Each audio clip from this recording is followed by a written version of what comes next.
Well, none of them can hide from the truth, yeah. Children have to go back to the roots, yeah. None of them can hide from the truth, yeah. Children have to go back to the roots. I'm telling you now, the truth.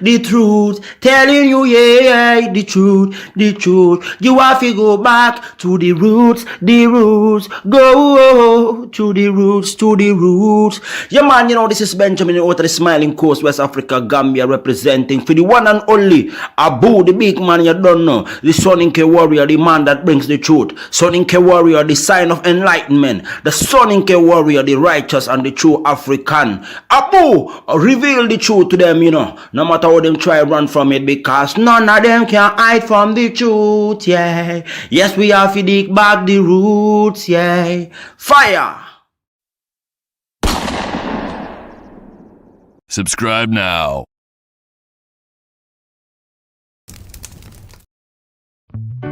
I remember the days, all those years ago that never fade away. And I remember your face when you hit the ground. I can recall the time and place on the midnight walk through the old streets, trying to turn back the clock to the days of old, back to the days when all the things we knew were made of gold. As the world moves on, time sings a song. In the old neighborhood, as the clock strikes one, the memory lives just as it stood, like a quiet dream. All right, ladies and gentlemen, welcome to the Afridamus Report. I'm your host, Afridamus. I want to welcome all of you to another edition of the Afridamus Report. Please make sure you hit the like if you haven't already done so. All right, ladies and gentlemen, today we are going straight to Sudan. We're going to be talking about Sudan and the latest that's been taking place there. In case you haven't heard about it, you are at the right place. We'll touch on all of it. So I'm going to give a brief history on Sudan, the current war that is taking place. I mean, they've been fighting, you know, we are in the second year now. But prior to this, Sudan have always been in this situation. But I am going to give you, a little synopsis about the history of Sudan. So if you look at it, Sudan is comprised of let's say Arab people that consider themselves, you know, Arabs, and you have the Black Africans there as well. But you will be confused because when you look at it, you will see people that, you know, look just like you know, Black African, that call themselves Arab. So it's just like in different locations. For example, in the UK, right? Between the England and Northern Ireland, back in the days, the Irish were considered the European Negroes. So even though they all have the same skin color, but they would use, you know, different phenotypes. Like they would be like, oh, the nose is different, the hair is different. So it's the same way in Sudan, because in Sudan, back during that time, it was about survival. The people that came and colonized Sudan, bringing Islam there at the time, they were fighting the people who were not Muslim. So eventually when the group grew, they switched it to that, from fighting those who are not Muslim to the ones who do not consider themselves Arab. So that brings us all the way to where, you know, I mean, most people, they do it eventually for survival skills. So After Sudan gained independence, they never really, had like a democratically elected uh, president, like a civilian. It's like one dictator after another. But al-Bashir, you know, um, was the longest serving dictator, the one that was ousted about almost 3 years ago, when this war took place. But what Bashir did was he created, his own militia, because what he was trying to do is to make himself coup proof. So what he did, the region called Darfur, which is Western Sudan. So they had a group there, and this would sound familiar, that eventually were calling themselves the Janjaweed. But these are nomadic tribes. Nomadic tribes, meaning they travel from one place to another. But eventually Bashir, he wanted to make himself coup proof. So what he did was he used that group, the Janjaweed, because the Janjaweed eventually, they were engaged in a battle for land, because nomadic tribes, eventually that's what happened. So the land was becoming scarce. So the ethnic groups that oppose Bashir, because you see Bashir need the resources from Darfur to be able to prop up his government. So he sponsored them, made them his military. So that way the Janjaweed will crush those ethnic groups in that region. So if you look at it, when you were hearing about the Darfur war, that's what it was all about. The Janjaweed, these are people that consider themselves Arabs. So, the Janjaweed fought, they conquered the area. Bashir continued in power. He got the resources. But within the Janjaweed, they had a man named Hamedi. So Hamedi, he rose through the ranks, and eventually he became powerful. So what he did was he created his own paramilitary group called the RSF. So the RSF became like a private militia. What most people don't realize is, they have like private militias, like around Africa, like mostly places like they have South African, private militias. And the Janjaweed, the RSF, what they did was he used his own Janjaweed people, and brought them into the RSF. So the RSF was hired, because this is, 2014, that's when he became powerful, was first hired by Saudi Arabia to go and crush Saudi's enemies in Yemen. You guys have heard about the war there in Yemen with the Houthis, right? The European Union also hired the RSF, because now they're no longer calling themselves the Janjaweed, because if you remember, the Darfur genocide became popular. The world knew about it. Eventually, they had UN people on the ground, so they talked about peace. But the Janjaweed never went away. It morphed. Now they were under this man called Hamedi. So first, he was hired by Saudi Arabia, the European Union. So they hired them to control the border after the fall of Muammar Gaddafi, to stop the Africans that are trying to cross to go into Europe. So they hired them to kill those people, because you see, he calls himself a private paramilitary. So he does not these groups, they don't have to adhere to international law. So this has been the secret. So he rose up through the ranks. He became rich, and he was still, loyal to Bashir.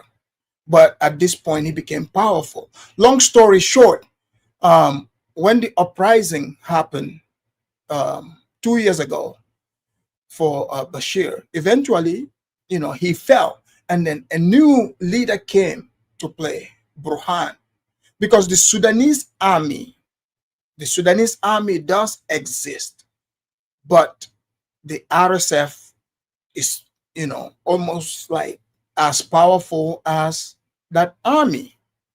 So they came to his aid. They felt, Bashir fell either way. So they tried to negotiate power, but you're about to see that the RSF is a militia group that is being used, because if you pay the right amount of money, they would do your bidding. So that's where the UAE, the United Arab Emirates, comes into play. Because you see, Sudan is rich in gold and many other minerals, and their land is fertile. The UAE relies on Sudan for a lot of things. But especially, when you look at it, after, they divided Sudan into two.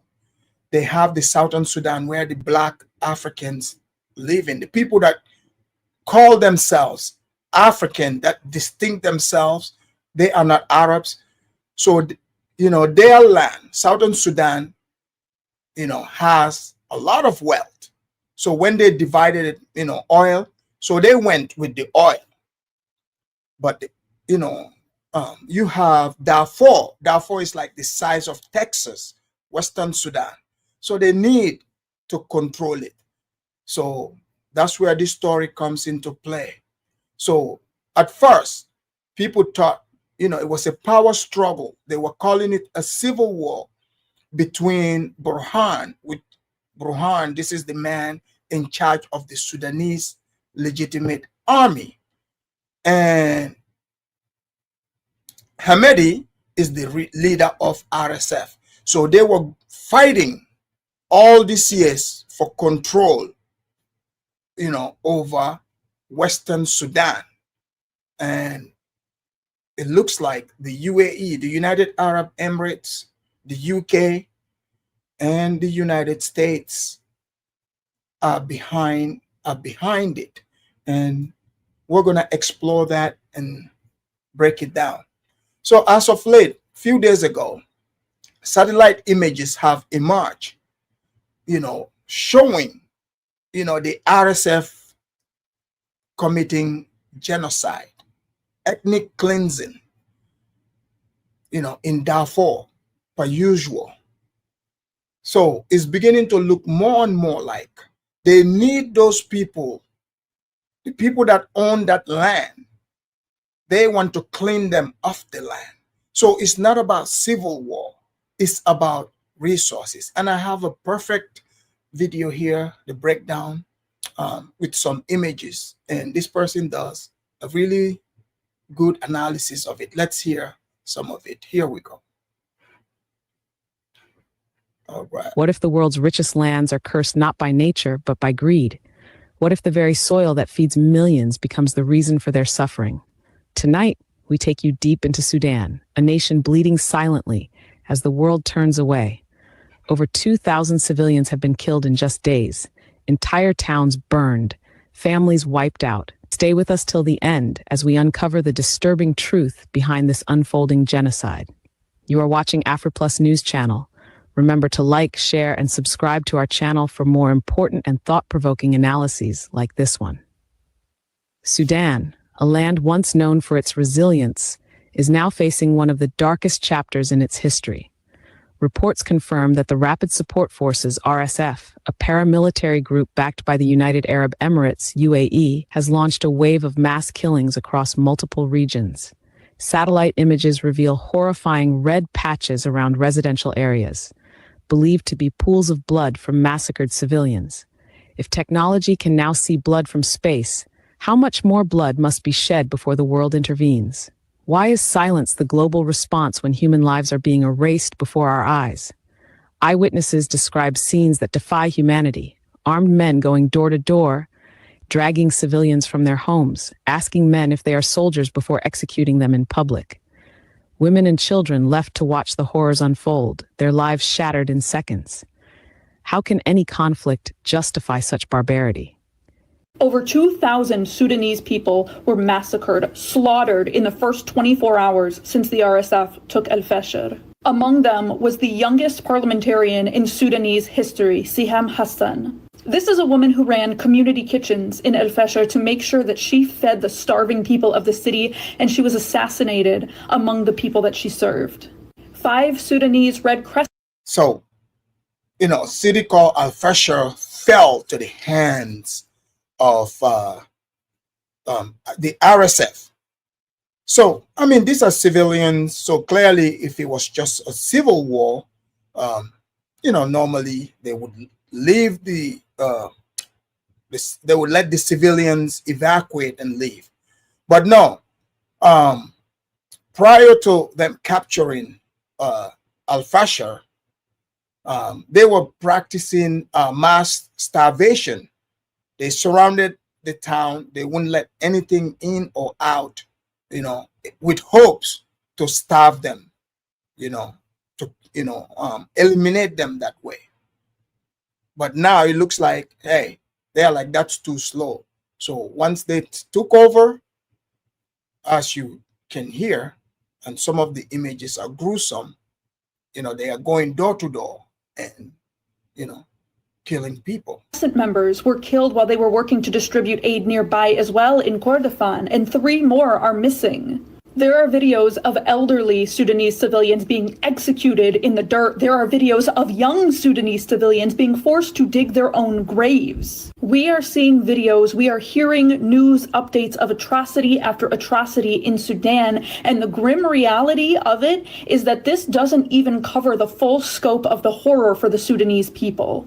Satellite imagery actually reveals massacre after massacre in El Fasher. There is so much physical evidence of mass killings. You can see on the satellite images the remnants of violent, bloody attacks. There is evidence of the RSF conducting door-to-door clearance operations. There's evidence of them hunting down and targeting people attempting to flee the city. They are slaughtering everyone. And this mass slaughter has the full support of not only the UAE, who actively funds and arms the RSF, but it has the support of the UK and the US government as well.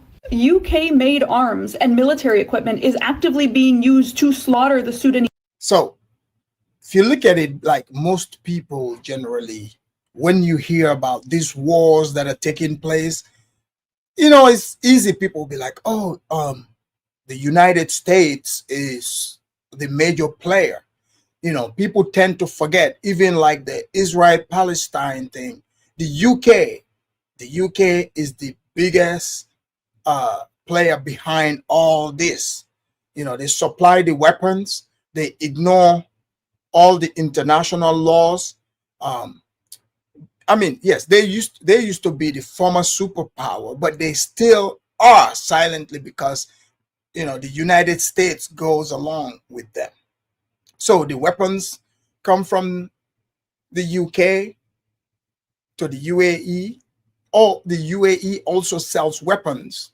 No, United States sells weapons to the UAE, and the UAE pass it on to the RSF. So the RSF is doing their bidding in Sudan.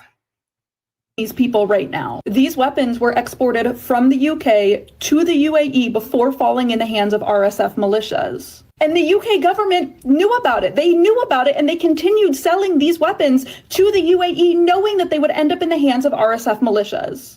The UK government received multiple credible warnings that these arms sales to the UAE could eventually end up in the hands of RSF militiamen in North Sudan, in the North Darfur region, despite there being an active UN Security Council embargo. And they chose to continue this sale to the UAE anyway, knowing that these weapons could be used in genocide. The presence of these weapons in North Darfur is a clear violation of the arms embargo. And while the UK violates that UN resolution, the US is actively choosing to ignore and undermine another by hosting an RSF war criminal in DC right now. Washington is currently hosting. So the RSF leader is currently in Washington, DC, visiting. Stop the cap, you are 100% correct. Yeah, they destroyed airport, they destroy hospitals. Yeah, the RSF is not there to care about Sudan.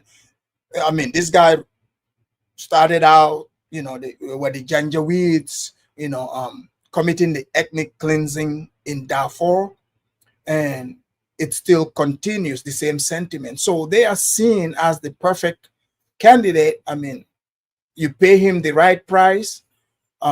This is what he wants to do, to, you know, cleanse those people. And UAE is interested in the resources there. So why not, right? So that's what's happening.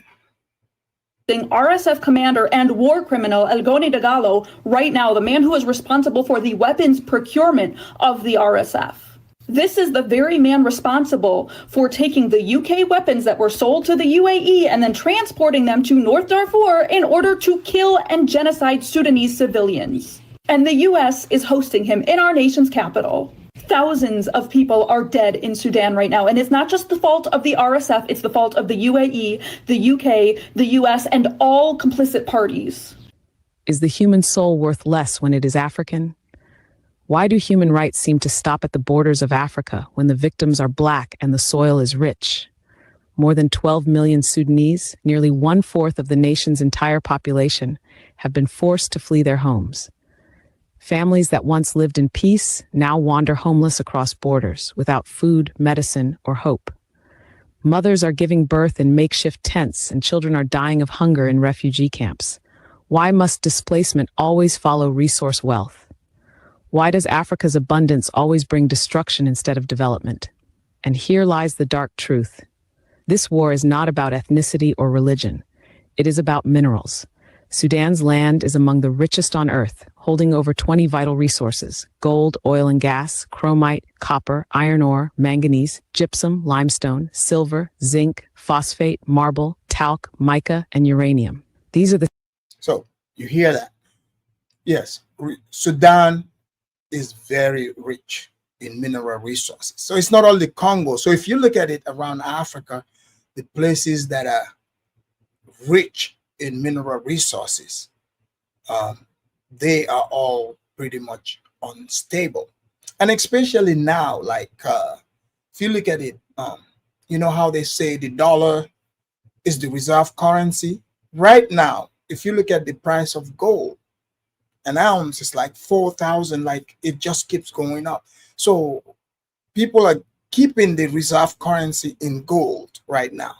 So this is why they need more of it. So the UAE is sponsoring the RSF to get these mineral resources out of Sudan.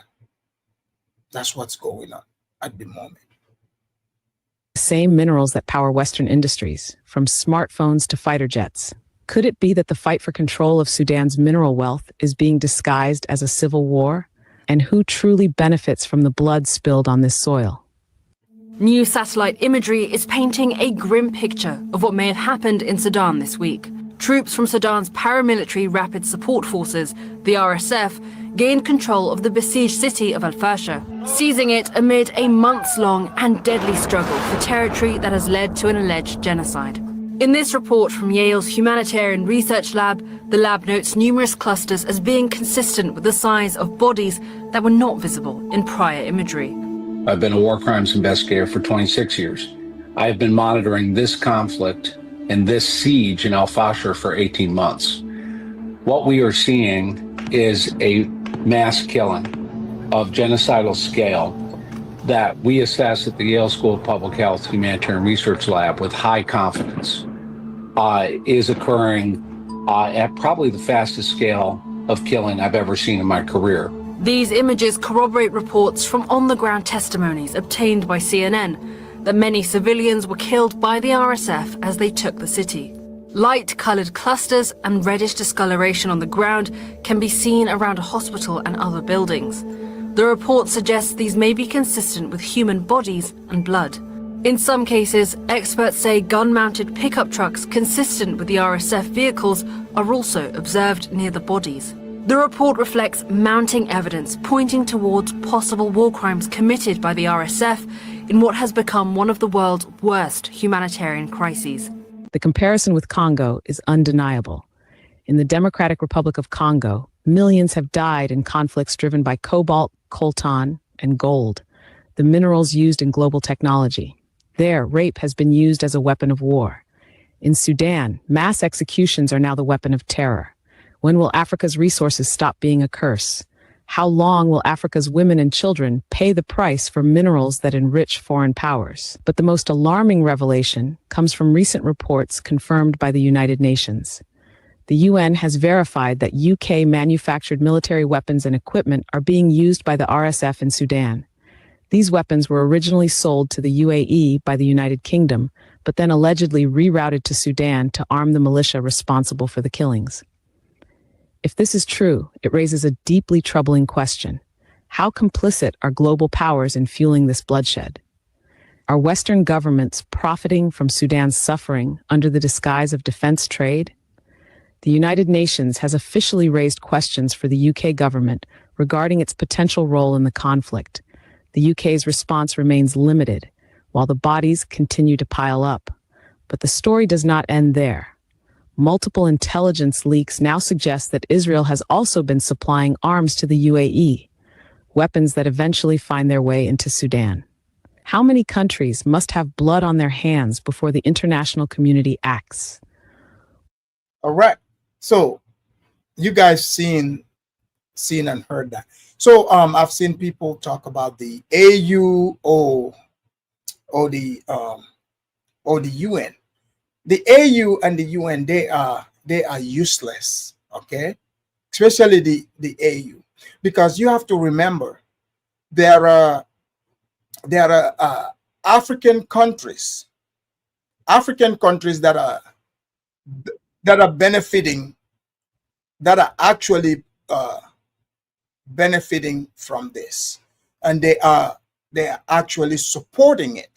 See, the UN and the AU, all they can do is to always come out and say, we condemn this. So African countries that are accused of, supporting this war, allowing weapons to come in, and also allowing the gold and other minerals to be smuggled out. Kenya is among those. Uganda is named. Uganda is part of them. Ethiopia's name is there. So they are divided. Algeria supports, the national military, the one that is seen as the legitimate army of Sudan. That's who they support. So the AU is useless. That brings, because if you look at it, they wouldn't talk about it. Even if they talk about it, if for something to happen, they would have to vote on this. So these countries that are benefiting from the atrocities that's taking place right now, do you think they are going to vote to end this war? They won't. And it's silly to see, for example, let's say countries like South Africa and other Africans who were running around here, talking about free Palestine. They called it, what's happening in Palestine as genocide, while ignoring this right here happening in Sudan. Let me show you some of these images. They are gruesome, but let me show you. Let's see here. Yeah, some of you people that are coming here, this is not about that FBA stuff. You guys are so childish and low IQ to a point. When we're talking about things that make sense, you want to call attention onto yourself. This is not about you. You guys are truly sick in the head. I don't know if you realize this. This is why more and more people are ignoring you. You think this is a joke. It's not a joke, okay? If you don't have anything positive to add onto it, or you don't want to listen, laughing or writing stuff, nobody cares about what you guys are feeling or what you think. We're here to talk about real stuff, all right? So you guys need to, cut it out, stop your childish behaviors and kick back. Okay, let me show you some of these images that were caught. Victory in Darfur for these Rapid Support Forces fighters after the Sudanese army fled, losing control of a third of the entire country.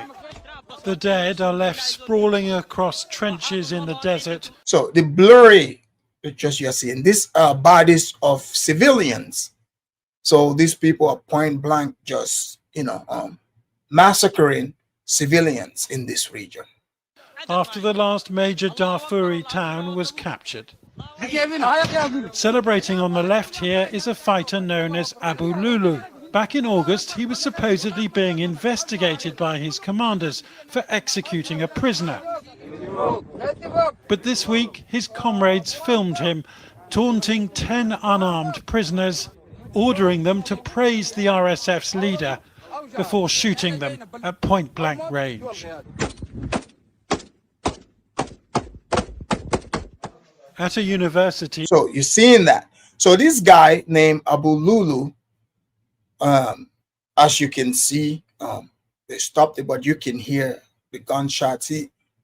He is shooting and killing unarmed civilians,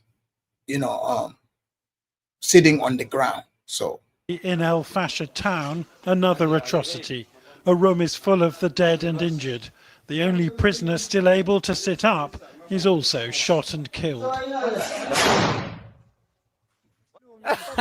Both sides have long been accused of war crimes, but it's now the RSF acting with apparent impunity. Yesterday, reports reached the UN of almost 500 killed in a massacre inside a hospital. Though this evening, the RSF released video of Abu Lulu under arrest, with the RSF's leader claiming that war criminals will be punished. لكن الآن لجان وصلت الفاشر لجنة التحقيق تبدأ فورا في تحقيق. So clearly you can see this is just a stunt. They arrested the man named Abu Lulu, who recorded himself killing civilians. Clearly you can see that's propaganda. So I'm going to show you one more image here, video of of some civilians who actually escaped, and we can hear their story as well.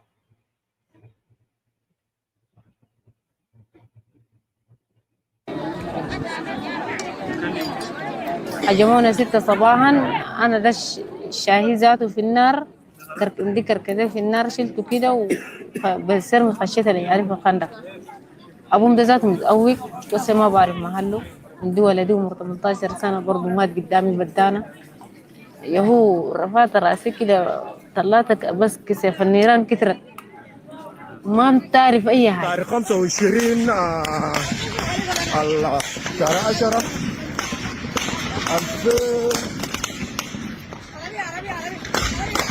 So as you can see, it's doomsday out there. The RSF, clearly they came to wipe the people out of this area. They want them all dead. So here we go. And also, isn't it crazy how, you look at it, Israel is involved in this as well. Because when you look at it, the whole time this was going on, even South Africa talking about they are going to, take Israel to the International Court of Justice, but they're not doing anything about Sudan. And if anyone thinks you can count on the UN, the AU to do anything about this, you are just fooling yourself. The AU especially, it's a useless organization. It is past time for Africans to keep saying, oh, it is the Europeans and these other people's fault. You have to remember, these countries, these leaders are complacent in this. This is no longer, it has nothing to do with, to say, the colonialists. These countries are no longer colonized. If it's colonized, then it is colonized by the black faces that are, running it. Because Uganda is been named in one of the countries doing it, Kenya, Ethiopia.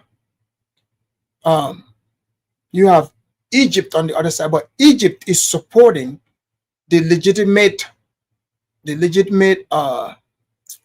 army of Sudan, because what they want is they want to divide Sudan again. Because you see, the UAE, the United Arab Emirates, they need that part. Therefore, because see, Sudan is huge, despite even splitting, like the south is on its own. Therefore, it's like the size of Texas, with lots of gold and minerals, fertile land. So this is like the western part. So they are fighting to try to divide it, so that you have the regular Sudan and the Western Sudan. But the army is fighting hard. They don't want to let that happen, because if they let that happen, Northern Sudan, really doesn't have much. If they lose Darfur, that's the end of it. They would be poor. So they have to fight to maintain it. So let's see a little bit. كله حوالي لابسين خبش. قلت له يا قوموا دل ما جيش. كيف يوم كسروا الهيشان وكسروا الأسوار دخلوا عربات. If you can see the writing, she's saying they patrolling the street, breaking into homes, breaking their fences, shooting people. So if you can see the writing, that's what she's saying. 23 ده كله وجهوا علينا. قلت له لا مرقوا، قلت طلعنا كده، طلعنا بدون نقال، بدون لبسة، بدون أي حاجة. طلعنا بدون أي حاجة. أنا جلبابي ده ذاته نايم بو بس قمت. ما حاجة ما طلعنا بو. عندي تلفون شغله مني، عندي قروش. So she's saying they just took off with whatever was on their back. They left their belongings. She said they even stole her phone, her money, and everything. شالوا مني. حتى عندي أرقام برضو قال لي عشان قبل مشيت تتواصل مع أهلك برضو شالوا مني. خلونا بس. So you see in the Janjaweed, they are on motorbikes, trucks, horses and camels. Here's one they captured. كده. ملونا الدنيا في الشارع. ده خلاص طلعنا من الفجر حصل فينا كلام ده كله، دانات ومسيرات بفوق بعض طلعنا ذاته. تاني لاقونا ناس مواطر، ناس جمال، لما فوقنا عكافيس، رجعونا جنبه، صنقروا الرجال جنبه، صنقروا النساوين جنبه. للأوين بقول لهم امشوا مع عيالكم، للرجال بخلوهم. المهم خلينا الرجال ده اكثر من 2000 راجل ده كله خلينا.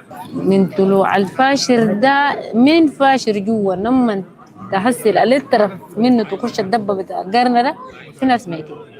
So the ladies saying while they were escaping on their way from Al Fashir to Garni, I guess that's the next town, She said there were bodies laying all along the highways. So these guys are on a massacre spree. They are doing it from their trucks, foot soldiers, you saw them on camelbacks, motorbikes. So it's not a civil war, it's an ethnic cleansing. يعني في واحد تلقين بالشحرين، في ناس تلقاهم عندهم اسبوع، في ناس في نفس اللحظة، يعني عندهم يعني في مودة كده، فيه مودة راقد والله. وانا من ضمن الناس عندي ولد عمره 17 سنة في دهر ده برضو، يعني ده انا دقاه كده وخليته ما قدرت انصره ده. So they kill all the young men. So this is why you're noticing it's like women and children. So anybody that's like about 18 years of age and above, or I would say 14, they just kill all of those. As soon as they see them, they're taking them out so that maybe there won't be any revenge. من الجامعة ده في ناس خليناهم ميتين ذاته، ما مكسرين ما بتشالوا، في ناس امهاتهم كبار ابهاتهم كبار ما بتشالوا مكسرين، خليناهم بس، اي خليناهم بس وطلعنا. ناس حيين بويونهم مكسرين خليناهم. بجي دانا زي 5 6 7 أسرة بفوتوا سوا، أسرتين بمشوا سوا، في الأسرة بمرق نفر، في الأسرة ما. All right. So ladies saying they wiped out, entire families. So this is what's going on in Sudan. This is what's happening, and I'm gonna open up the line for a short conversation. I want to hear what some of you have to say about this, and your thoughts on AU and the other African nations that are participating. So you guys have to know, like, the AU is clearly useless. It's clearly useless. So the United Arab Emirates, I mean, because according to how the weapon movements is happening is the UK, as you guys heard, they are sponsoring the war. So Algeria is getting new weapons from Russia, and then passing the weapons they already have to the Sudanese army. So it's the Sudanese army versus the Janjaweed. Al-Bashir was arrested when the coup succeeded, but somehow no one knows where he is. You see, because if you look at what is taking place here, he's the last person to think about. But he was the first one to commit genocide in Darfur. A few years back, when you hear Darfur on the news, that was Bashir, and it's still the same players, the Janjaweed, and now they changed their names to the RSF, a paramilitary group. The link is in the chat. If you want to come and add anything onto it, if not, we'll end the show here, and then I will bring the next show, because this right here is very touching to see what the people of Sudan are going through. This is all about the resources, and nothing else. They want to remove those people from that land so that the UAE can control it. Because think about it, the UAE is getting weapons from the UK, from the United States. What's that weapon? What are those weapons for? And then you look at places like Saudi, even the AU have hired the RSF in the past. They probably still do, so that they can stop the Africans that are coming through to try to make it to Europe. All right, I have some speakers here. Let me hear their point of view. St. James, Carla, welcome to the Afri-Damus Report. St. James, did you see that? Unmute Yeah, yourself, I sir. saw it. Yeah, Alpha can you hear me? Yes, I can hear you now. Okay, thank you. Thanks for having me. You're welcome. And yes, I saw it. You know, I'm following the situation in Sudan, and it's very sad about what's happening in there. And I'm glad you brought up the African Union. Yeah. I just want to talk about that part, like the African Union. I believe, like you said, right? Mm-hmm. We really need to start from scratch. You know, because the African Union is not fixing the problems of Africans on the continent right now. So we have a UAE and getting involved in our issues, and the lady pointed out the other countries that I don't want to mention right now Yeah. because we've been doing that for a minute. And a lot of people seem to believe, and Oh, that's a sorry. similar situation as can you hear me? Yeah, your audio was glitching, but yeah, go ahead. We can hear you Okay, now. can you hear me now? Can you hear me better? Yes. Yes. Yes, I am showing a lot of similarity, about what's happening in the Sudan with the Sahel. A lot of similarities. And like you said, now the goal is a lot of people are looking for goals right now. I don't even know why. Yeah, And because right now, look, they said, they used to say the dollar is the reserve currency, but truly, now countries are filling up their gold reserve.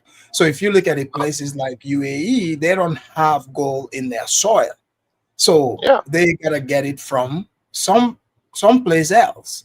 And yeah, we can trace the goal from the Africa, Sahel can be traced to the UAE as well. Can be yes, traced to because the yeah, the UAE is re-exporting gold, oh yeah, oh yeah. so they've been buying lots of weapons, and they are Mhm. pushing these weapons into Africa. See, Correct. people are so fixated uh, uh, on the white man, but the white man is not coming straight to Africa anymore to do the wars.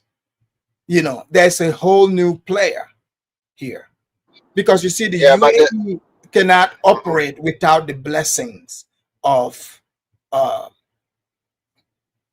the United States and the UK.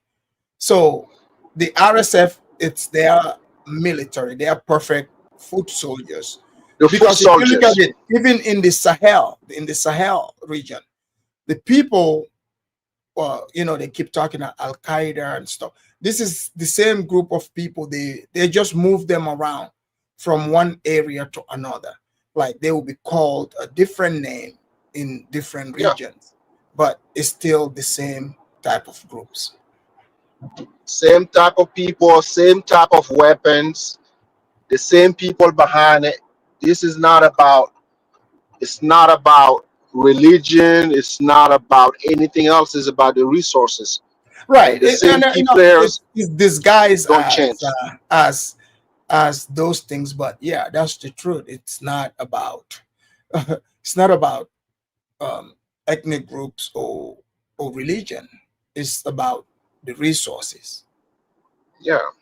But after that, that's why the AES we created our own judicial system, and Mhm. we got out of the International Criminal Court Right. because we want to get that power so we can try people.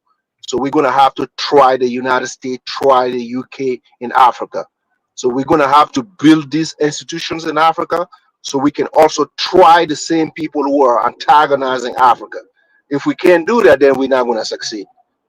And this is a bold position to take, but I believe without that, we don't have the power because they Yes. do believe they have the system in their favor, and any country cannot challenge them. If the U.S. is sending supply and weapons that winds up going to Sudan to kill people, then we need to hold their foot to the fire. We're The gonna have to UK. have that. If we Yeah. can't, UK as well. We're gonna have to have that. They have their ambassadors in our country, 54 countries on the continent of Africa. Come on now, we have some Yeah. power. But what We about can do something. Yeah, but what about the African leaders who are players in this, though? Right. You remember we had a conversation before, right? Why these people don't join, right? I give you an example about the AES. Why these people don't want to join? The first step for you to join is to acknowledge that these people are antagonizing Africa. You have to be vocal about it. They don't want to speak about UK. They don't want to speak about the United States. That's why they run behind. That's Yeah, why you have because powerful country on Africa. They don't want to speak about it. well, I told you earlier. because they are benefiting from it. They're Hold on. benefiting I from told it. you, St. James. And I they're told you. talking about democracy. The democracy has nothing to do with nothing. Epidamus, you guys have a conversation. You gonna let me in sometime? You know, Yeah, you're gonna come in. Man, He's All right. almost So 10 minutes. Are you done? let me say this. Yeah, he's done. He's Go done. ahead. He's done. No, I was telling St. James about this, just today, right? In the conference, in the chat, right? I said, look, he made a thing about Liberia's strengthening ties with the United States, and I said, good for Liberia, And he went livid, like, how dare you? Look, the bottom line is this, right?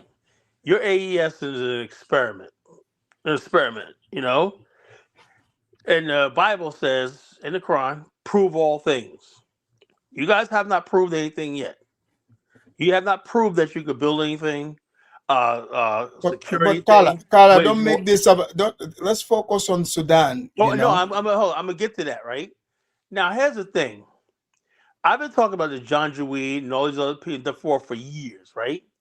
And one of the things that I learned back then, like 20 years ago, was these people fundamentally, and this goes with the whole thing about Africa, the Sahara, Islam, Arabization, they don't consider themselves black, right? You see the way that guy killed those guys right there. You see the guys on the ground look more indigenous, right? And the other people right there, those are the people, black people, who are saying, "Oh, they're descendants of ancient Egypt and whatnot." If you have that much disdain just to kill somebody like that, right? But yet you guys always want to claim their culture, claim this part of it, you ain't gonna win. If those people, until you say those people are not us, they are enemies, and we're gonna have to wipe them out and draw a line of demarcation. The problem is Africans do not have an ethnic or racial identity. It's solid. Anybody can move among you, whatever like that. You don't want to draw a line. Carla. The whole of Africa do not have the same setup. Hold on, That means you're going to be taken advantage of. That means you're going to always be enslaved. Hold on, Carla. Let's not hold on, Carla. Let's not speak about this and use the American ignorance to make Africa. Hold on. But who's dying? Let me finish. Who's dying? Hold on. Let me finish. We are talking about a country here, Sudan. You want to sound like it's whole of this is Africa. It's not the setup is not like that. Let's talk about what's here. I don't want to, because I don't want to do the dumb thing about the identity, whatever. These people have their own thing going on. This is what we are seeing. You have, UAE, even other African leaders who are complacent in this. But why so should they these care? people, why should they care? These people. First of all, okay, then why did you call in here then? No. I'm saying why should you just said that we don't have an identity? Hold on. What? You said we don't have the same. So this identity. This is about this is hold on. This is about you. No, I'm asking the question. You said that the Carla, because Sudan is a member of the AU. That's why. But you said the AU is useless. Yes, you're the one. You were bringing up. Hold on. You were bringing up the AU. You already heard me say this. All I was saying is, I don't want you to spiral into the dumb American talking points to try to say, "Oh, it's Africa." It's Africa is a continent. I specifically hold on. I spoke about the place and I gave the name. I gave their, what is happening there. So to come here to do that hotep talking points, that don't make no sense here. We're talking about a specific place. Not all of Africa is, facing this. Well, These it's the people, same. these So people, these explain people. Hold on, hold Boko on, hold on, Haram. hold on. These people are going through ethnic cleansing. So I don't have the time to sit here, and babble about, pretend to be dumb, not to say, oh, it's Africa. Is this happening in other places in Africa? The same similar thing? No, this is Africa. We It's happening get all that, over the but it's continent, bro. Sudan. It's Sudan. Okay. And the Congos go through the same thing. Well, today we're talking about Sudan. But my point I'm trying to make, only point I'm trying to make is that when people say it's very simple, right? There's some people who self-identify as Arabs, jihadis, right? And there's other people who basically identify as black nationalists and African nationalists. If you guys can't understand that difference right there, the jihadis. Now, sometimes some of the black nationals are Muslims, right? Carla, And we know that. We made that clear. That's why I played the tapes. Okay. I played it, that's why before I start, I would play it so I give the background of everything. I've already given that background. I just don't want to get caught up in the silly, American identity thing that doesn't apply, it doesn't apply there. I'm just naming exactly what is happening. These people have been ethnically cleansed for their resources. So talking about, what color they believe in or not, okay, okay. Let me ask how's you a question. that helping these people? Oh yeah, but let me ask you a question, right? If people believe, you know what protects the people's borders, right? Borders, right? You know what defines a nation: borders, language, race, culture, right? If people can't define themselves by race, like South Sudan was smart. They understood these people, the four North Sudanese were the enemies. So they draw a line and said, this is where we're going to be at. That's why you don't see this problem in South Sudan. It's the four regions in Northern Carla, Sudan. when I played that tape, did you hear the black lady that was speaking? Yeah, but she's not from South Hold on, Sudan. hold on. What language was she speaking? Bro, I'm talking about race. Hold on, I'm trying to help you here. What language was she? I don't know. I wasn't paying Okay, she attention. was speaking Arabic. Okay, which Yeah, but a shows lot of that. people Okay, speak Arabic, but they don't mean they're Arab. hold on. Most of Sudan, they consider themselves Arab. You see what I'm And hold saying? on, you just said to me that our racial identity in America is silly and foolish. How foolish is somebody being black calls them Arabs when the Arabs trying to enslave them? Now, who's the one Um, stupid? Again, I'm just telling you what the makeup is in that country. No, but you said to me earlier that we Carla, I can't did use the not. Hold on, American definition of race. Carla, I How did yo, not. how Hold our on, definition is race Carla, black? it's not the Well, at least I same. admit that I'm black. Carla, it's not the same Yeah, but racial ours thinking works. as in Hold up, but America. our definition works. Dude, this is the problem. Like, if we're having conversations that make sense, you guys always bring things and make it about you. I have done so many topics about for you guys specifically. Can we Yeah, just but you talk? don't be doing Hold on, can that. we You never talk have about? nobody smart on your show. Hold You on, don't. I've never seen you hold do an on. Can in-depth we analysis or anything like that. hold on? Can we talk I about? just hear you. I just hear you babble all the time. Hold on. Never seen you Can do we anything intelligent. hold on? Can we talk about the actual topic? Can you, for once, not make this about you people? I'm not making it about my people, You but when you are. make You keep trying to make this about you no, guys. hold up. This is not about. I You did a said back to you back on American hold black up, hold up. But topic. you made the comment about we're not going to divulge into American silly talks about Yes, race. yes. Okay, so that you brung it up, right? You No, brung it up, and no. I'm only Because you responding to hold what on, you said. hold on. Because you were trying to I was not make. trying anything. I wasn't even going to bring this up, but you Okay, said that. okay. You already you jumped. Okay. Yo, Do you you wanna? What do you hold up. wanna add on to? You Hold jumped. on. I don't You want jumped to to waste time. conclusions. Hold on. What do you wanna say about what I'm talking about here? That's what the topic is about.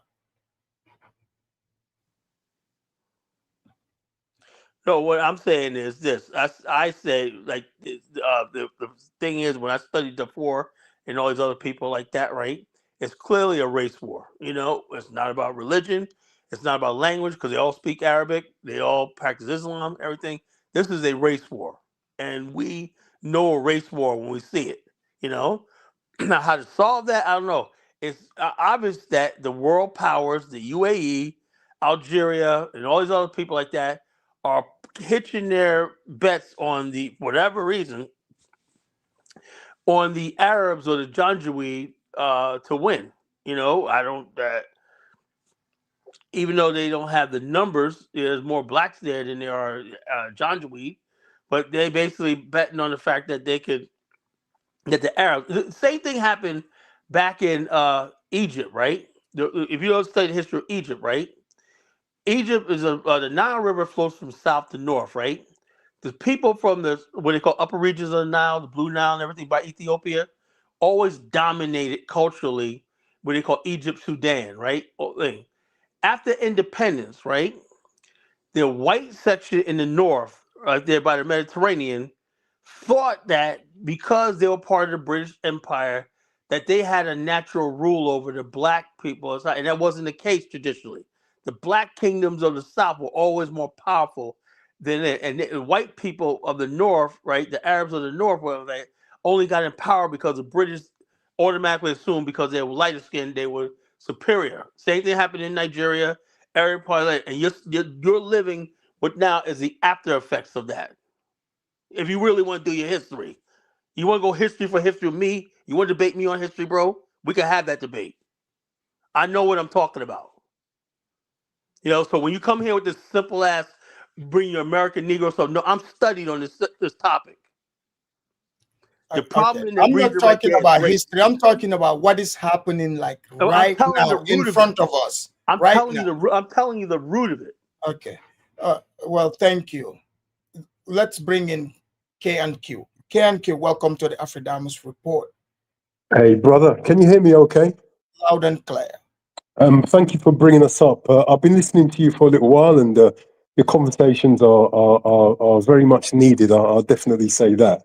So I've been looking into this for a few years now, the Janjaweed and all the rest of it, and it seems to me that the same players, similar players, I live in the UK. These people here, the UK government and the UAE and other players are how could I say using particular tensions in that part of the world to get raw resources. It's a similar. It's an old play. So I'm the sort of person, I sit and think what can be done about it. In other words, what can we? I'm talking about the Africans that care, African heritage people who care. I'm not really expecting anyone else to do anything other than African heritage people, Africans, and maybe some non-Africans that care as well, but definitely African heritage people who care. I'm thinking about what can we do, actually physically do. So I've been sitting there thinking for the last few weeks, and I think definitely platforms like yours, just to continually talk about it. Don't let it go. Be like a dog with a bone. There was even somebody in the chat who was basically telling me to sit down. They don't know that I'm a 57-year-old Pan-Africanist. That was me. I'm just messing with you. I'm saying. No, that's fine. Let me finish. I did sit and listen to you talk. So if you let me talk, then that'd be great. Let him finish, Carla. If you're quiet for a moment, that's fine. If you're quiet for a moment, though, and then the idea, that's fine. But if you're quiet for a minute, and then we can all get a word in, I will listen to you. And then if you listen to me, give me that common courtesy. That'd be absolutely fantastic. That's called a debate, right? And so anyway, I'm not going to dwell on that because that doesn't mean anything. So the whole thing about using our platforms, our groups, to continually raise the issue. You see what the UAE, what the UK, these people that run this country, and all of their people, what they don't want is for the likes of you, Aphrodite, and the likes of me and our contacts and all the rest of it. They don't want us to talk about it. They want us to shut up, right? So when we continually talk about it, when YouTube channels, social media platforms, in our WhatsApp groups, I'm sure we're all members of WhatsApp groups full of hundreds of people. When we spread this information and keep spreading it, what you then get is a groundswell of people. We educate people. What they don't want, the amount of Africans on the continent that I talk to about various issues, and literally they don't know. They want to know, but you know, it's not their fault. They just don't know. And so when you share that information, when you correct, share that, 100%. when you share this information, it's like, wow, damn. What they're gonna do? They're gonna go and share it. The UAE, the UK, France, and all these other people that are dying, that are crying, that will kill people that look like you and me for our resources. The one thing they don't want is for us to educate our people. Because obviously, if you educate young people, I'm a school teacher. If you educate young people as to what happens, as to what goes on in the world, to the underbelly and the nasty plans of the of European powers, not all, but most. When you educate young people, it's just like, wow, they grow up. I remember things from when I was a kid that I learned at school. When you train children, they grow up think that you don't know what they're going to end up being. They may end up being another Ibrahim Traore. We're not talking about the Sahel nations, but he was young once. He's 37, is he? He's a lot young. He's 20 years younger than me, right? So, but I don't want to go off track there. The point being, we have to keep talking about it through all of our platforms. When people tell us to sit down and don't talk, what we need to do is talk even more. That's what we always need to do. That's my opening. I'll pass it back to the chair. Thank you very much. All right, Vanta, welcome to the Afridamus Report. Thank you again, Afridamus, and salute to you, and salute to KQ. Is that the name, KQ, if I may? The man is from London. I can hear from his accent. We are from the same region, and he's mostly right. And also, Afridamus, like I told you the other night, I was raised in the United Arab Emirates. I was raised in the UAE. I know these Arabs, Afridamus, they treat Sudanese badly. And even as a Somali, because that's my neighbor, I have a lot of Sudanese friends. They always tell me, Vanta, it's a divide. It's like South Sudan and North Sudan. The Arab side of Sudan, they want to stick with the Arabs because that's all they know. But the ones who don't want to be with the Arabs, they get abused by the Arabs. They got abused. In the UAE, the most, the Emiratis, the Khalijis, we call them, the Khaliji, the Emiratis, they abuse and troll and make fun out of these Sudanese people, man. They call them lazy. They call them, they call them raisin heads. They call them Zol. Zol is like a, how do I describe Zol? ZOL. It's like the N-word. It's like the N-word for the Sudanese. It's not good. It's not a good term for them. It's Afridamus. When I hear this guy called Kala, he has no idea what's happening in Sudan, East Africa, and the Middle East. A lot of Arabs consider East Africans, even though they're Muslim, most Sudanese are Muslim, but just because they share the same religion does not mean they get respect. Afridamus. I just got through saying that. What do you want?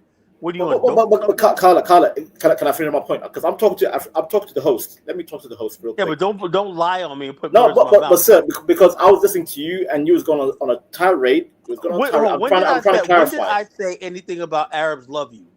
I said they fucking hate you. All of you. Fair. Okay, put that aside. So yeah, look, I don't mind people disliking me. I don't mind people disagree with me. But just get it right when I make a statement of position. Carla, don't put words in my mouth. That's called straw man. No, because you was talking about the Middle East. I never said. You talk about the Middle East. You talk about, sir. Do you understand the dynamic between going on between? What you were saying? You're starting on your words. African, sir. You can't speak on East Africa and between East Africans and Arabs. I can speak on anything on the world that I want to talk to. I could talk about Burkina Faso. I could talk about Senegal. I could talk about Mali. I could talk about Nigeria. I could talk about the Congo. I could talk about any part of the continent And I want to. If anybody don't like it, they can go to hell.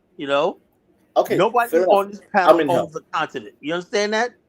If you did, we wouldn't be going through what we're going through right now on the continent in There. Darfur and all these places like that. So when you Oh get the no. power to shut me up, then you do it. Until then, you sit back and you be quiet, and we'd have a It's my conversation. time right now, Carla. It's my time. Can I speak to the host? Can I speak to the host real quick? I'll be quiet. I won't be long, sir. I won't be long. I'm just gonna finish my point. Afrodamus, Yeah. do you agree that these Sudanese, there's a big problem between Southern Sudan, North Sudan, and there's an Arab/African problem within Sudan? Right. And Because what they if say, you look at it, South Sudan is not part of this. You know what? Even South Sudan, they have been accused that they are also even helping to smuggle the gold through their land out of there. So that's why I'm trying to explain for people to understand. This is not entirely the type of game that people think it is. And Afrodamus, you're familiar with Omar Bashir, the guy who got deposed. Omar Bashir, he was the Arabian leader of Sudan at one point, right? And he led to a lot of racial problems in Sudan. And even though again these people say they share the same religion with Arabs, oh, I'm Muslim. Muslim means nothing, because eventually the African and the Arab Muslims, the Arab Muslims think these Africans are it's like a tier system. Africans are like a bottom tail of Muslim. Arab number one, African Muslim number two. And that's what's going on with Sudan and this whole issue is going on. How do you feel about like the UK?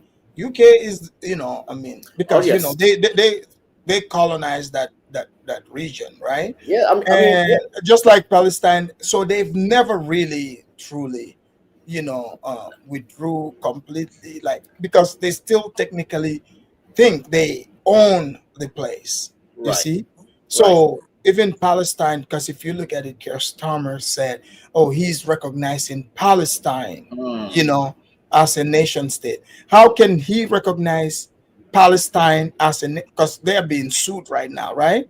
Because Gaza is considered its own territory, the West Bank. They're not together. So which Palestine are they talking about? Exactly. That's just to create more tension. You see? You're speaking my language, Afdam. You're speaking my language, because guess what? Even the Arab League, they don't want to. They don't even want to entertain Palestine, because, if you go back to like in the 70s, Palestine and the PLO, they did big damage in Lebanon. They did big damage in Jordan and Egypt.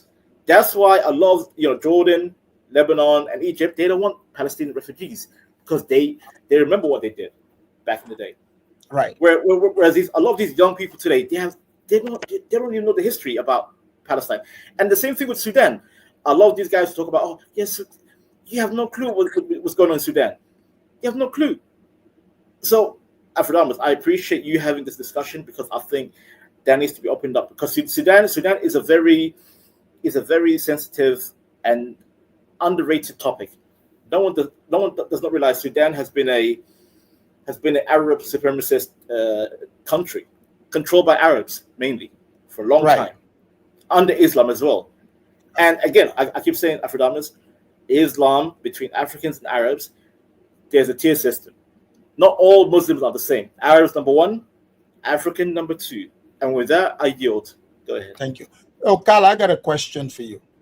So, Carla, what do you make of, because you're seeing some African nations and their names have been thrown in this. Even South Sudan, right? They have their own country now. This right here, they're not doing this to them, but they're saying weapons have been smuggled through them also, and gold, like all Kenya, Uganda, they are benefiting, right? What do you make of that? Okay, I would say. What I would like. What's your take on? I'll break it down to you, right? Look, years ago, there was a proposal to create a United States of Africa. Now, what this would have done was basically, this is a problem. When I look at the African Union, right? I call it the African Union, right? There's nothing and I had this argument with Amara, right? I said, look, let's say I would even say forget about an Afghanistan, right? If we had like a strong African Union, right? In other words, I say, is there one thing the African Union, African countries, African Union, would part of their sovereignty they would concede? And you look what's going on in Cameroon right now. You got 100-year-old men giving each other power. In other words, basically, the African mind is they don't want to succeed sovereignty. I said the thing. Listen to this. I propose, why don't you have a West African port authority, shipping authority, which every country in West Africa is part of, and you could synchronize shipping back and forth along the coast and everything like that, regulation, stuff like that, an enforcement body, and it's chosen by the strongest countries in West Africa, and you had boards, everything like that. That will be the authority, right, of West Yeah, but Africa, right? Carla, that's why I'm asking you because this obviously, that's not in Oh place. no, That's but not hold on. gonna work. Hold on, It hold goes on, to a different point. hold on. How can It's you a expect? sovereign. These are sovereign nations. Oh yeah, well You yeah, know, that's the problem I have, right? Sovereignty means you're developed, right? You can't have a country that's so far behind, right? That you're gonna need to combine resources regionally and stuff like that to develop. The fact that you got all these countries, 54 countries, like let me give you an example. The population of continental Africa is the same as China, right? Why is China get everything done? Because all the power is concentrated in one political party, the because CPP. Chinese They is, have one government. Hold on, hold they have on, one hold on. government and one Carla, authority. they are the same people. They speak pretty much the same Yeah, language, but hold same, on. But you guys, their culture. Africans are the same people No, because no, no, no, no. look, Hold you're on, all hold on, collectively. Hold on, Carla. you're all poor. You're all getting your ass Oh kicked, God. and you're all being Okay, Carla, the scorn by Carla, race. That should bring you Carla, together. Carla. Hold on. I Hold, get hold, it. hold up, I hold get up. it. You're speaking. Isn't that Hold what on. K and Q Hold just on, said? Carla. Carla. I get that you're speaking from being scorned, whatever. Just answer my Okay, all right, all question. right. Like, you would have another day to, come and tell us about how poor we are. So are We you get that. rebuking? We Are you get that, rebuking right? what K and Q just said? What? He just said what I just said. The Africans are to come I together mean, I mean, and blah blah blah. So because what you are saying, I'm saying right? what he said. Hold on. What you are saying, that's not, obviously that's not what's happening. I just asked you a question. Yeah, but why was it okay when K and Q said it, but it's not okay when I said it? I asked you a specific question. You started And I rambling said about West Africa needs to Africa. concede some of its sovereignty. If you had that, Carla, you that's wouldn't not have gonna happen. smuggling and stuff Let's like not this. even hold on. Why even waste our time on something that's not even in the works? So let me Like ask you a at question. least I know. Hold on. I'm speaking as someone from Africa who truly knows Africa. Oh yeah, I I should mean, doubt that. so In other words, what you're so you're saying. saying the ACS I'm is not going to asking work? you about these sovereign nations, Well, right? Like I don't South recognize Sudan. most of these countries' sovereignty. Oh, oh, okay. It's not for you to recognize. Let's just pretend But the world that. doesn't recognize it. That's why they're Oh, doing it. okay. The world doesn't respect the African No, that's sovereignty. not true. Oh, That's wait, well, not hold true. on. Then why are we having a Carla, conversation? They Carla, don't respect Carla, African Carla, sovereignty. Carla. Nobody does. Okay, Carla, you're doing the black thing again.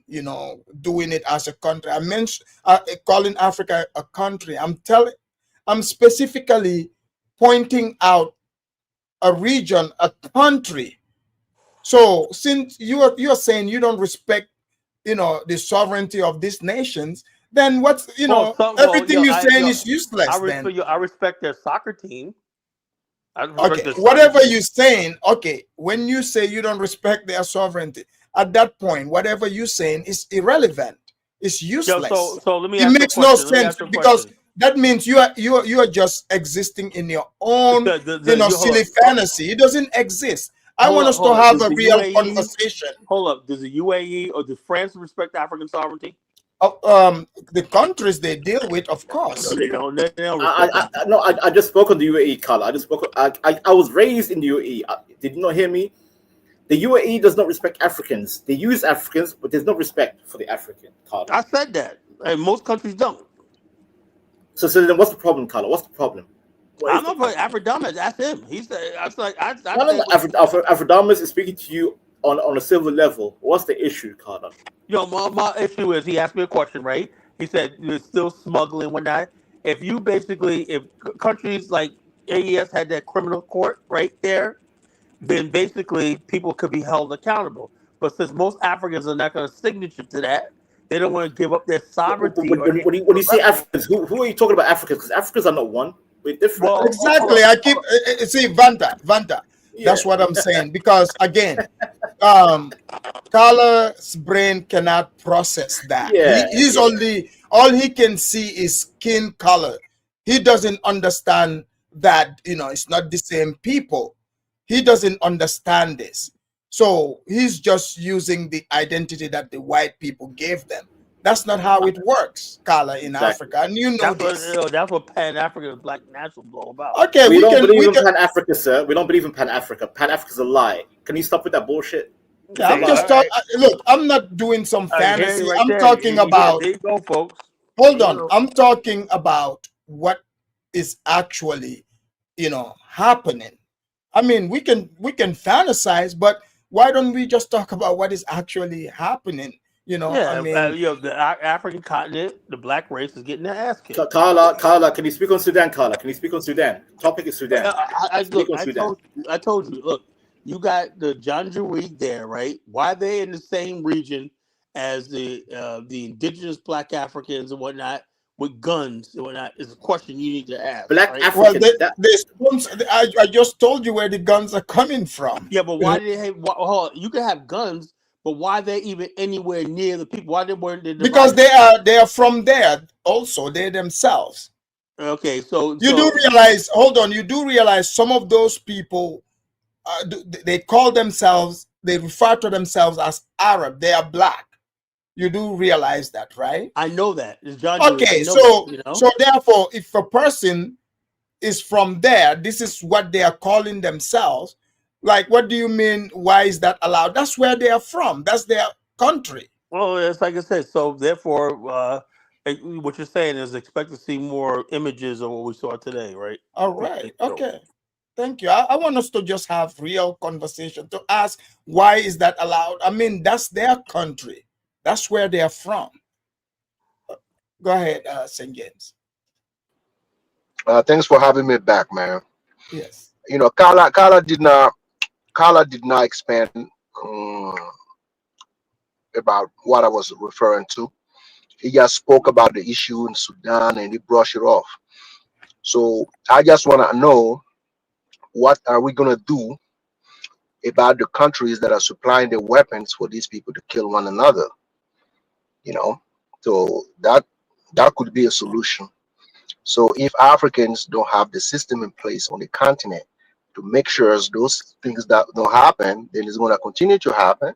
Of course, we have to take care of the key players in Africa who are doing this amongst the people. I get that. We're going to have to fix that. But also, we're going to make sure about holding also the people who are accountable of supplying the weapon to these people. St. James, if the organization that it says African Union, right? And you have other African nations, they are supporting, what they are supporting this. You see what I'm saying? So my point is like this, to try to make it seem like all the Africans are on the same interest is a fantasy, because obviously other countries, their leaders, the people who are supposed to vote or talk about this are also players in this. Just like in the Congo, you got Rwanda, you got Uganda, like they are benefiting from this. So maybe it is time for people to shift their mindset, instead of putting it on like just think it's outsiders only.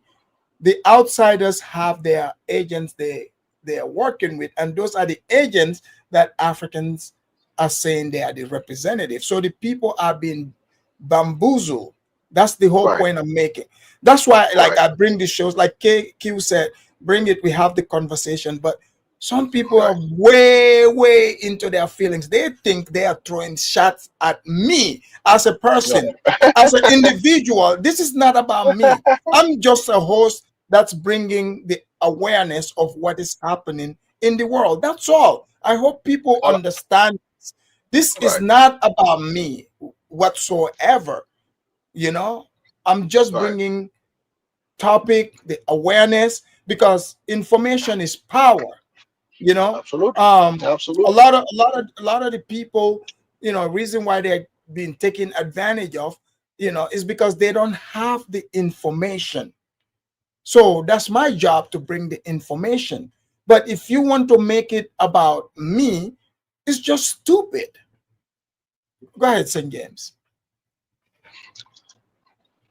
Okay, as you were saying, right, Alpha Damas, I came across a conversation last week, right? And I believe we were talking about it. Are African ready and willing to separate? And for a minute, right? To get to know one another first before we can even unite again. I was like under the United Nations. There's no unity. There's no unity. That's what I'm saying. I came across a senior, you know, analyst from my country who said the same thing. And at this time, like with the AES, you know, we kind of now understanding the African mind, which we did not before, right? And the fact that we were put together in back in 75, I believe ECOWAS was 75. I don't know African Union when, I don't remember the date, right? The African Union was like 60 something. 61 or so. Right. Our country were young, the people didn't even know any better. So we got together through a kumbaya and we thought we're gonna, you know, take over the world. And you see what's causing us, right? No unity, everybody's on their own. Africans are very good about being united but not being together at the same time. So we are very good at it. You know, that's what I'm saying. That so if we can't use one another while together, let's separate, you know, let's separate. It's not there's nothing wrong about separating. Separate so we can learn how to know one another. If we see any beneficial benefit that can come through unity, then we can do it. I'm tired. Like we were young, seeing the Sudan, seeing other places on the continent, and the same problem is reoccurring every 5 years or 10 years. Is still happening. So at that time, I do believe that our unity is not being beneficial. Sudan is a very divided country. You know, they're you know, the composition is very it's a poison. Complex. It's a poison. Because you have like South Sudan. You know, they are not, you know, the same ethnic group as the people up north. They don't have the same religion, right? Fine, they you know, they have their own country. You know, you know, you've got the you know, Arab North, you know, and then you have the West. The West still have the blacks, you know, another ethnic group there. So, and the Janjaweeds, you know, the people that formed that, you know, they were nomads that formed this militia. Now they became the RSF. So Sudan is a huge territory that's like completely divided. So if you know, you can't talk about, you know, uniting a bigger space when people within, you know, like particular territory, you know, they're supposed to be, you know, believing in the same cultures, because people keep bringing China, like then, you know, like how you gonna, you know, like Africa is way more complex than that, you know, like way more complex, you know, like some of these, you know, cultures are completely different, you know. So that's why, like these places, the sovereign nations first, you know, those have to be able to be united to have like a common culture, you know, that you can sell. You know, I mean, look at places like let's say South Korea, Japan, you know, some other, you know, places we see it, Singapore, right? So, but if you can, you know, even unite the, you know, the places they call countries today, the sovereign nations, you know, on the like sort of universal culture, you can't talk about regional. You see, much more You can talk. continent. Even within the country, we're struggling. You know, and you like you said, regionally, we can't even do it on a global stage. We don't stand a chance. So we have to go step by step on a regional level. You know, countries that are alike and believe they can mix together and become powerful. We can start from there. You know, Yeah, at the but if you same look time, at though. it, there's no what's even the game, because the international game, you know, that's been played. That's why I brought like this topic. I broke it down for people to see exactly the game that is being played. It's like the people that these African nations are saying, you know, subscribing to those laws and stuff, right? Those people are not even playing, you know, going by those rules. They're not Yeah, playing by those laws. Because if you look right. at it, like the RSF, the RSF is seen as a private army on its own. So they don't have to follow the international rules of engagement. Right. You see, what country are you going to take to No, court? but So that's why and even also, the EU hires them to put them in the yeah. Libyan border, you know, Oh yeah. to shoot to kill. This is why Saudi Right. Arabia hired them to go and fight the Houthis in Yemen. So Right. I'm here explaining exactly what is, not what they wrote in the book, like the fantasy whatsoever. Yeah. Like I'm Yeah. dealing with what is, not Yeah. what we wish or what should. Yeah. Like I was saying, the very people that try to destabilize the Sahel, they get to go to Europe and they call themselves separatists, and they are welcome there. You know, everybody interview them. You see what I'm saying? Mhm. So, but for us, we label them as terrorists, right? That's why we have the same problem at the United Nations level, and we keep expelling their representative in the Sahel, because every time they refer to those people as separatists, somebody got to be going home. We're gonna send them home. So that's why those are the institutions that we need to have in Africa also, to make sure those people can be tried on the soil of Africa. So, as you said, if we can't try these people in the Sudan, then we're gonna have to have a military force that can take care of them. Yeah, but That's where's that that's military force gonna come from? the That's the people of that question. country have to figure that out. So you see, African country, right? Us in the Sahel, right? I'd rather go, let's say, I'd rather have a West African country go to an East African country to solidify a better bond than remaining in West Africa and trying to Wait, think that his neighboring country can help them. Right. That's not good. That's not the best good approach. I can go to South Africa, a Southern African country, to solidify a better bond, rather than looking at one of my neighbor who's not going to come help me. right. So we're going to have to think outside the box. We are not. Look, what's happening in Israel, right? Like I told you, everybody else is scared to pronounce the name of certain country. That's why they hide behind democracy, because they're so afraid of these people, to the point they're gonna have to accuse their own brothers of doing the wrong thing. You see what St. I'm saying? James, St. James. If I may So ask real what? quick, what's the name of the country? Like what country that can't be named? Which one? You said there's a certain country that can't be named. Like people are scared to say a certain country name. Africa Damas just said it. I said it. Okay. Okay. So Okay. those My are bad. those are the countries. You know. So for Sudan, I mean, if the African Union, I think we outgrew each country in Yeah, Africa. We outgrew the African Union, Afridamus. We outgrew I yeah. the African Union. I agree. I Look, agree. here's what's happening, right? I think most African nations, they're stuck in like the after like that after that colonial fight thing. You know, it's not that anymore. You know, because some of these countries, even though they have black face president, they are ran worse. You know, they are ran worse than when they were colonized. Okay, I mean, That's a fact. yeah, That's a fact. yeah. They're so. I think people are still caught up in that mindset.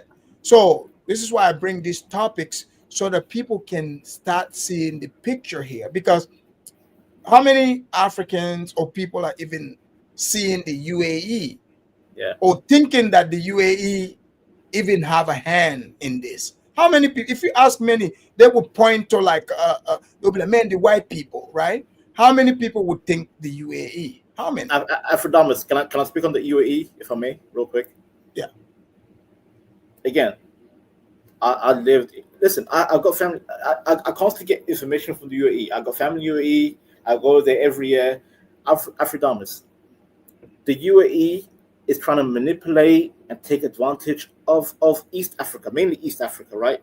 Yeah. And if you know Somaliland just leased their port to UAE because the UAE was so scared from the Houthi Iranian regime trying to attack them. They told Somaliland, "Can we buy your port and use your ports for a strategic position to attack Yemen?" Because the Houthis are in Yemen currently. Am I wrong, Afrodamus? Right, you're correct. Yes, and guess what the Somaliland did?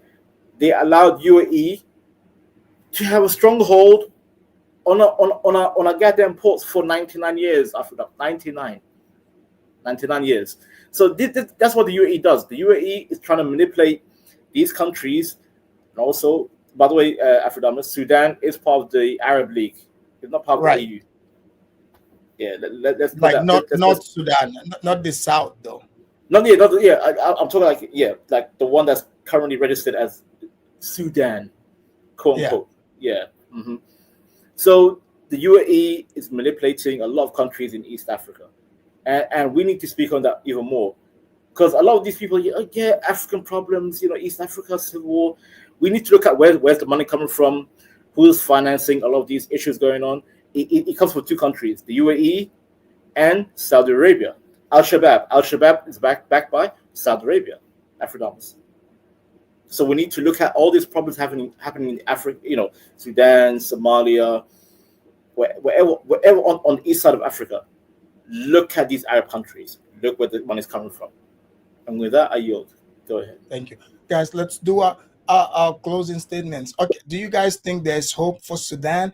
How are they going to solve this problem? Because if one group, like the paramilitary group, as you guys can see, they clearly looks like they're committing genocide, and the other side, the Sudanese army, I heard they are also committing lots of atrocities. One side is being backed. Both sides are being backed by outsiders. They consider themselves Arabs. The AU can't do anything other than say we condemn it, and the United Nations. What's the hope for Sudan? Do you mind if I go first? Yes, you go first. Yeah, because I've just been listening to everyone. I might be wrong. I hope I'm wrong. I want it just to. I want them just to see sense and stop. But I doubt that's going to happen. I think personally, they're going to fight and fight. I might be wrong, but I think they're going to fight and fight and fight until outsiders see a vested interest in bringing it to some sort of, I'm not going to say an end, but to having some sort of ceasefire. See a vested interest. Now, but too many people are benefiting from them fighting each other. I agree. I totally agree. So when I say when they see a vested interest, imagine, I don't know, some foreign, basically some Europeans or some Arabs or Israel, if they see some sort of strategic financial benefit in having some sort of facade of ceasefire. That's really what I'm talking about. And what I'm hoping though, and it's only my hope, I'm hoping that various African countries, entities, and there's only a few of them. I think we know who they might be. Plus, educated young people via spreading the message on social media, WhatsApp groups, blah, blah, blah, blah, blah. I don't think we should underestimate the power of that, looking at No, not at all. looking at what young people did in Kenya a few months ago, almost a year ago or whatever. I've got friends in Kenya, and it was quite interesting keeping me up to date on But what they happened. didn't do anything though. I mean, Ruto is still, that made him strong. And that was my argument when I spoke to them. He's still there, right? But that aside, I did like it did hearten me to know that, to see how they, because I'm part of their WhatsApp groups, just the way they're spreading information, and the same in Ghana as well, actually, to a different, slightly different extent. But that is, I think that's massive with young people on the African continent. So if there can be that sort of pressure, I would be happy with that, and a whole lot less happy with whites coming in, the Arabs coming in, the UAE coming in, UK coming in, and pretending to have some sort of ceasefire just to extract more raw resources. Exactly. Well, they call him for peace talks, and guess who also is invited there? The UAE. Who's got the interest? How does that even make sense? Exactly. But look, I'll drop down. Great. Thank you, KQ. Take it easy. All right. Can I follow up, Afrodamus? Can I follow up? Yes. I'm gonna follow up. My I know. You guys gotta go drink your black tea and. Oh my God! Oh, Afrodamus, goddamn. But he's right. The only issue I see, he's partially right. My only issue, what he said, is that these young Africans currently in the UK, they're following their parent system. They're like, they don't want to follow the same tribal system. And I think we need to persuade young Africans to say, you know what, don't be like your father or mother. You can do better than that. Enough with the whole tribalism and this and that. And again, you're right. The UAE, see again, Afrodamus, we need to focus on the UAE. People in the chat, people in the, whoever's listening, follow the money. 2 countries, UAE, Saudi Arabia, East Africa. Any country in East Africa, Somalia, Sudan, Ethiopia, whatever you want to call it, UAE is the number one problem, Afrodamus. That's the big problem. People say, "Oh, the white man." I don't care about the white man. The white man is old news, Afrodamus. Old news. White man's old. Yeah. Right now is the goddamn Arab that we need to focus on, who's being disruptive and trying to create problems in Africa. Exactly. And they have money, Africans. You know these Arabs. They have money. Oh, yeah. The Khalijis, yeah. Exactly. They're expanding. They expanding. By the way, Africans, they're expanding through mosque. So whenever you see a mosque, that's not because it's a religious mosque.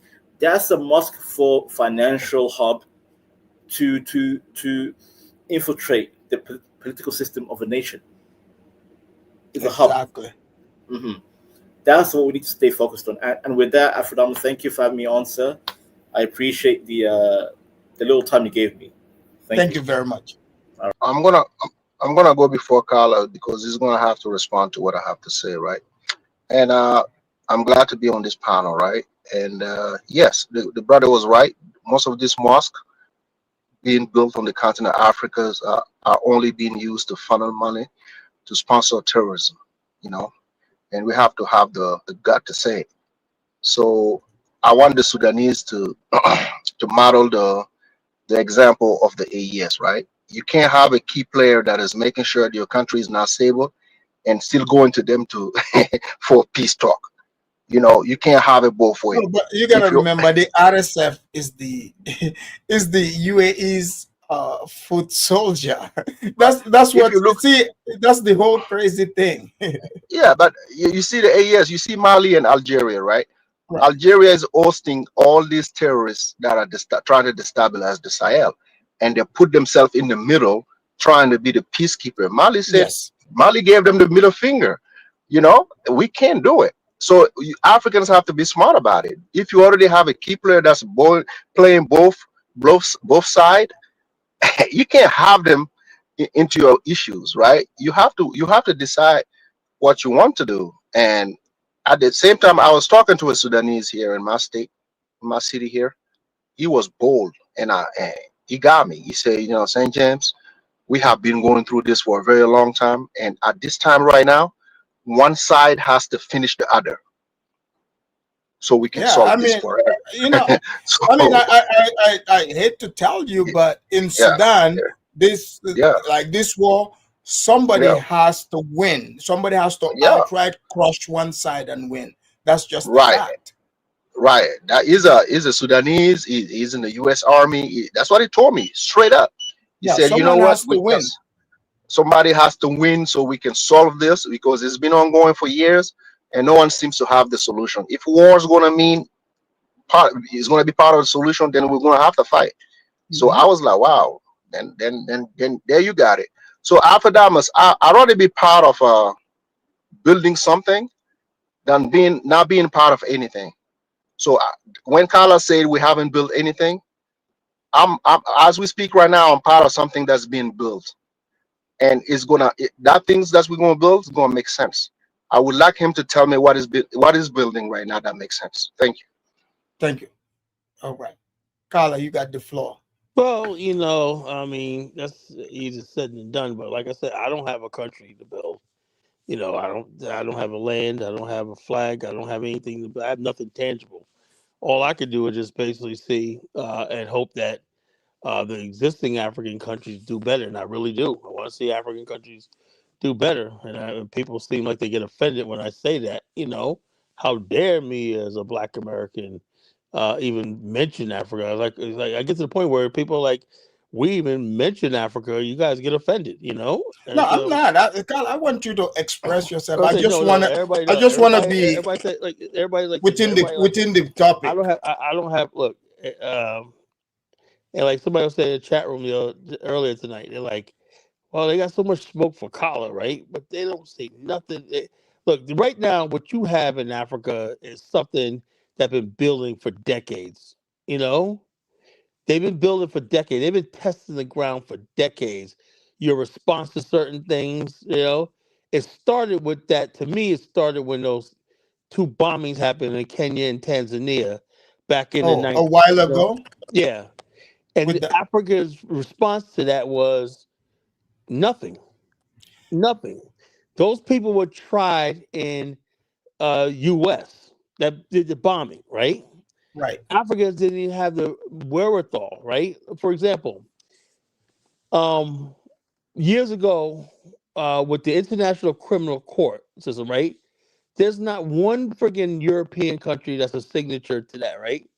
And I asked a question years ago. I said, look, why is it that you guys are signed to the thing? Because they were told me that because we can't trust our own court system, right? Yeah, If but we have, Carla, a lot of African countries. To be fair, though, like it's not the Black Africans that signed those countries into that. You gotta remember, these countries were colonized, no, and the they signed International them Criminal onto Court it. is something new. That's only like Like in no, it's something it's new. after World War II, like in the 1950s. They signed these countries, onto this because remember the international court was set up after that. Yeah, You but the know, ICC specifically is something new. That's not that old. There was a war crimes court after World War II, right? That's one thing, right? yeah. But we're talking about the International Criminal Court, something very new. And basically, the only country people have, except for the guy in Bosnia, right? All the Oh people yeah, that convicted, Milosevic. yeah, he's the only one that's outside of Africa has ever been convicted or tried and went to jail for the International Yeah, Criminal but Court. none of this. Even Liberia was not on it. But what these Well, countries they do. for the record, I'll tell you what happened in Liberia, right? Yeah, but look at what they do. Because some of these people they come in, the person that comes after you, you know, they come in with vindictive, and they go and sign onto it again, even if you remove yourself. Yeah, For well, example, like in Liberia, Gambia, Taylor. like in Gambia, right? They removed themselves when Jammeh was there, removed us from the Commonwealth. But the guy that came after him returned the country back to it. You see, so that's the cycle you know, for whatever reason, So you know. my problem is, I said was, how can you call yourself sovereign when your court, the law, the Supreme Court, and the court system should be the law of the land, final, right? And so, therefore, if you don't have that, you really don't have sovereignty, right? Africans sacrifice their sovereignty as far as that is concerned, but they won't sacrifice the sovereignty by creating a continental aviation authority, a continental gold mining authority, a continental transport authority, international transport. That means everything that's transported in and out, between countries is commissioned by an authority that regulates it and everything like that. That means that no country could be involved in no smuggling or anything like that because they're being checked. And you sign on to this thing, sorry, that means if you're a government official and you get caught doing this, you could be handed over to this court in the system for doing that. That's what I mean by surrendering some authority, right? Now, Right. some people Yeah, say, that's a good one. I like that. but then some people are like, no, Kala, we're sovereign nations. Okay, if you're a sovereign No, I nation, then think why are you sovereign? Why the most important thing is your judicial system? Why'd you sign your sovereignty over to a court? And I can even see if the International Criminal Court had a district court on the continent.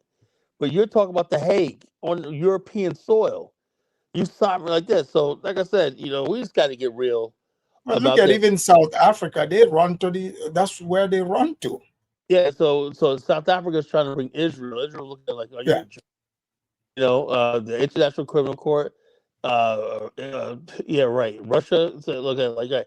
They even tried to just think they thought they could bring Dick Cheney and George W. Bush to International Criminal Court, and they just freaking laughed it off. Only people that basically, Yeah, the US have military to defend themselves. Let's just be real. So at the end of the day, it's about, can you, like it's about you power and it's power. about power. Like you can give the middle finger. Look at like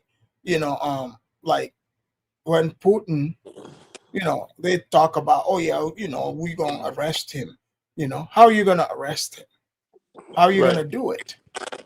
Yeah. You can't So you can't do it. that's all I'm saying. And we just got to look at things pragmatically and logically and pragmatically. Anyway, man, but thanks for having me on, man. I'll talk to you guys later. Thanks for having me Yeah. on. I'll do a black show next time. Then you can come and say everything you wanted to say. All right. I'll talk to y'all later. Take care, man. Bye. All right. Peace. All right, ladies and gentlemen, thank you for joining me. That brings us to the end of the show. Hopefully, Sudan finds solution, and I'll be updating you guys on it as we go. And I'll bring other topics as well in trouble areas of Africa. Tanzania, apparently, Tanzania also, there's turmoil over there, just like Cameroon. They thought, like they had the female president there. People say, oh, females can't be dictator. Apparently, she turned out to be even the worst. So we would touch on that also. I'll keep you guys updated on that as well. So that's Sudan, and hopefully things get better for the civilians out there in Sudan. Thank you for joining me, and I want to thank all the panelists and the viewers and those who are coming to watch later. I will see you guys on the next one. Peace. Lend thy ears to the Afridamers. Pay attention to the Afridamers. The true Saninke warrior. Naturalist his intelligence. As a true professor. Solution to brainwash diseases. Sit back, relax, and hear the wisdom. Afridamers will heal your minds. Sit back, reflect, you'll find no objection. Afridamers will clear your doubts here. Always log on to the Afridamers. Lend thy ears to the Afridamers.